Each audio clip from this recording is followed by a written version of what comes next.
চাকরির সঙ্গে সম্পর্কযুক্ত একটা খুবই বড় জিনিস হচ্ছে স্যালারি। তো তোমরা জয়েন করার পরে স্যালারি কত হতে পারে তো সেটা দেখে নাও। সবগুলোই এখনকার ডাটার উপর নির্ভর করে তৈরি করা হয়েছে। তো ক্লার্কশিপে যে জবটা সেটা হচ্ছে ওয়েস্ট বেঙ্গল রোপা 2019 অনুসারে লেভেল 6-এর।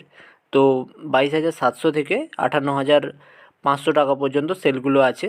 এবার দেখে নাও যে স্যালারি কী কী নিয়ে তৈরি হয়, স্যালারির ভিতরে কী কী জিনিস থাকে, সবগুলো মিলে কীভাবে স্যালারিটা তৈরি হয়। তো প্রথমে বেসিক পে, যেটা ওয়েস্ট বেঙ্গল রোপা 2019 লেভেল 6-এর সেল 1 প্রথম যে সেলটা থাকবে, যেটা 22,700, সেটা দিয়েই তোমাদের শুরু হবে এখন। তারপরে থাকবে ডিএ, যেটা হচ্ছে বেসিকের 14%, এখন যেটা চলছে 14%। তোমরা যখন জয়েন করবে তখন যত পার্সেন্টেজ ডিএ থাকবে সেই অনুসারে তোমরা পাবে। আর পাবে এইচআরে হাউস রেন্ট অ্যালাউন্সেস, সেটা হচ্ছে বেসিকের 12%, মানে 22,700-র 12% যত হবে সেইটা তোমরা এইচআরে পাবে। আর মেডিকেল তোমরা ফিক্সড প্রতি মাসে 500 টাকা করে মেডিকেল পাবে।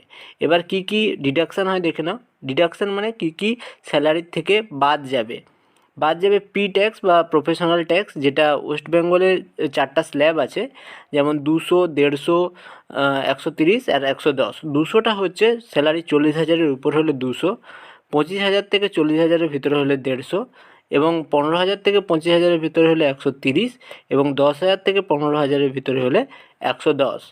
তারপরে জেনারেল ইন্স্যুরেন্স যেটা কাটবে প্রায় ওই 30 টাকা মতো কাটে, ওইটা তোমার স্যালারি থেকে কাটবে।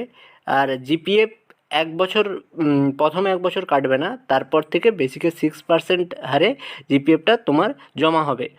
তারপরে আই ট্যাক্স, যখন স্যালারি আই ট্যাক্সের স্ল্যাবে চলে যাবে তখন সেই পরিমাণে ট্যাক্স কাটবে, প্রথমে কোনো ট্যাক্স কাটবে না, এই স্যালারি অনুযায়ী আই ট্যাক্সের স্ল্যাবে পড়বে না।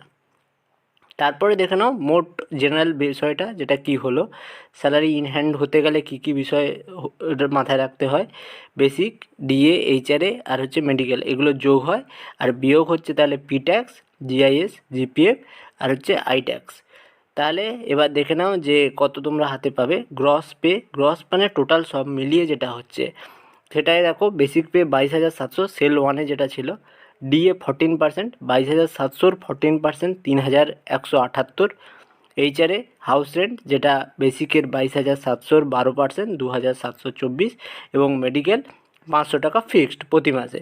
তো এটা টোটাল হচ্ছে 29,102 টাকা। এবারে যেগুলো ডিডাকশান ছিল সেটা হয়ে নেট পে হবে। নেট পে হবে পি ট্যাক্স 150 টাকা বাদ যাবে, যেহেতু এটা 25,000 থেকে 40,000-এর ভিতরে আছে সেহেতু 150টা বাদ যাবে। আই ট্যাক্সের কোনো স্ল্যাবে পড়ছে না, সেই জন্য এটা কোনো টাকা কাটবে না। আর জিআইএস যেটা থাকবে সেটা কাটবে।